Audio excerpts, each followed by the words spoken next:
Oden គ្នាយើងស្គាល់ Oden អត់គ្នាយើងថ្ងៃនេះមកលេង custom របស់ Oden ហើយគ្នាយើងទស្សនាដល់ទីបញ្ចប់មើលចង់ដឹងថា Oden ខ្ចប់របស់ខ្ញុំដែរទេនេះលុបវាយទៅឃើញ Oden តែអត់មានមនុស្សទេបាត់មនុស្សទៅណាដែរឥឡូវយើងទស្សនាការបាញ់របស់គ្នាក៏ជាមួយនឹង custom Oden ហើយខ្ញុំបានលេងតែវគ្គដំបូងដែលគាត់បង្កើតទេសារខ្ញុំចេញវិធីការម៉ោង 5 ហ្នឹងគឺគាត់បង្កើតវគ្គដំបូងហ្នឹងខ្ញុំចូលលេងបានវគ្គដំបូងហ្នឹងវិញអាវគ្គទី 2 វគ្គទី 3 ទៅ 1 ដល់ទី 6 ទៅទី 7 ខ្ញុំបានលេងនេះសារអីខ្ញុំរវល់ហើយណាមួយ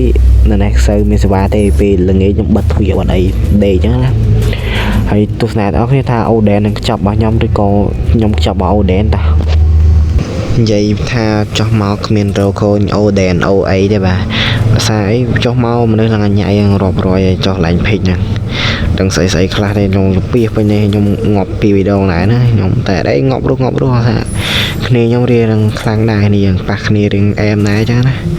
ហើយឥឡូវនេះដែរគឺថាបាញ់ចុះក៏ក្បាលមិនបាច់ទេឥឡូវខ្ញុំទៀតនេះចាំមើលទៅដល់នេះចាំមើលអាកន្លែងដែលខ្ញុំបាញ់ចាំមើលចូលបន្តិចនេះកន្លែងនេះខ្ញុំចាប់បានឃើញឈ្មោះឈ្មោះ Oden នេះឃើញឈ្មោះ Oden ខ្ញុំថាចុំ Oden រស់ទៀតជួយមកពេលនេះចាប់បានភ័យពីប្រាហើយអត់ដឹងមិនណា Oden នេះយើងហើយខ្ញុំបាញ់ធម្មតាទេពេលហ្នឹងអត់តាន់មាននិយាយទៅបើភ័យវាភ័យតិចអញ្ចឹងណាតែវាភ័យខ្លាំងណាពេកទេហើយវាដូចធម្មតាដូចខ្ញុំលេង custom ធម្មតាដែរហ្នឹងឥឡូវជាមួយនេះកន្លែងនេះ Oden លើកឃើញ Oden តែនិយាយទៅអត់ដឹងថា Oden យើងចាំមើលអាជ្រះអាទីទៀតឃើញOden ខ្ញុំពាក់អាវអន់ពេកគ្នាOden ពាក់អាវអន់ពេកខ្ញុំរត់ឃើញចាំមើលនេះ Oden ខ្ចប់របស់ខ្ញុំចាំមើលនេះចាំមើលចូល Oden គ្មានមកផាយទេមែន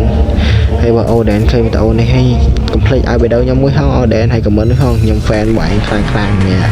ងាប់របស់ខ្ញុំបាទ Oden អើយសោកស្ដាយផងពេលហ្នឹងខ្ញុំអត់ដឹងថាបាយហ៎